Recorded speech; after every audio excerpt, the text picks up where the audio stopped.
Zacharie était un prêtre juif de la classe d'Abia, et Élisabeth, son épouse, était une descendante d'Aaron.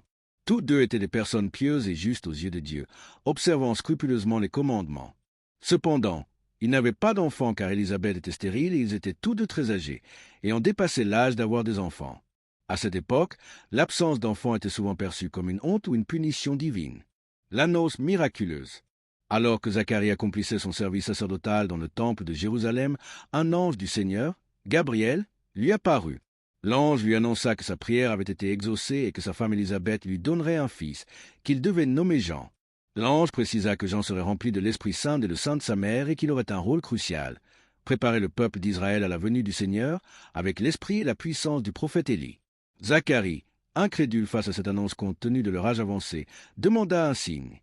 En conséquence de son doute, l'ange Gabriel lui annonça qu'il serait muet jusqu'au jour de la naissance de l'enfant. La grossesse et la naissance de Jean le Baptiste. Quelque temps après cette rencontre, Élisabeth conçut un enfant, comme l'ange l'avait annoncé.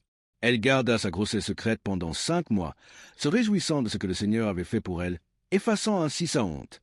Au 6e mois de la grossesse d'Élisabeth, l'ange Gabriel apparut à Marie, une parente d'Élisabeth, pour lui annoncer qu'elle concevrait également un fils par l'Esprit Saint, Jésus. Marie rendit visite à Élisabeth, et au moment de leur rencontre, le bébé dans le ventre d'Élisabeth, Jean, tressaillit de joie. Quand le temps de l'accouchement arriva, Élisabeth donna naissance à un fils. Le 8e jour, lors de la circoncision de l'enfant, les voisins et la famille voulaient l'appeler Zacharie, comme son père. Cependant, Élisabeth insista pour qu'il soit nommé Jean. Puis, ils interrogèrent Zacharie, qui, étant toujours muet, écrivit sur une tablette. Son nom est Jean.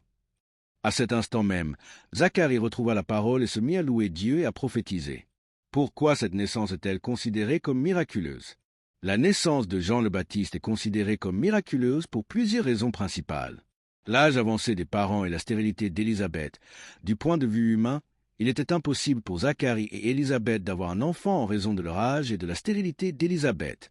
Leur grossesse est donc un signe de l'intervention divine, montrant que rien n'est impossible à Dieu. L'annonce angélique. La conception et la naissance de Jean ne sont pas le fruit du hasard, mais d'une annonce directe de l'ange Gabriel, un messager de Dieu, soulignant la volonté divine et le plan spécifique pour cet enfant. Le rôle prophétique de Jean. Dès sa conception, Jean est destiné à un rôle particulier, celui de précurseur du Messie, préparant les cœurs à la venue de Jésus. Sa naissance contre toute attente souligne l'importance de sa mission. Le rétablissement de la parole de Zacharie.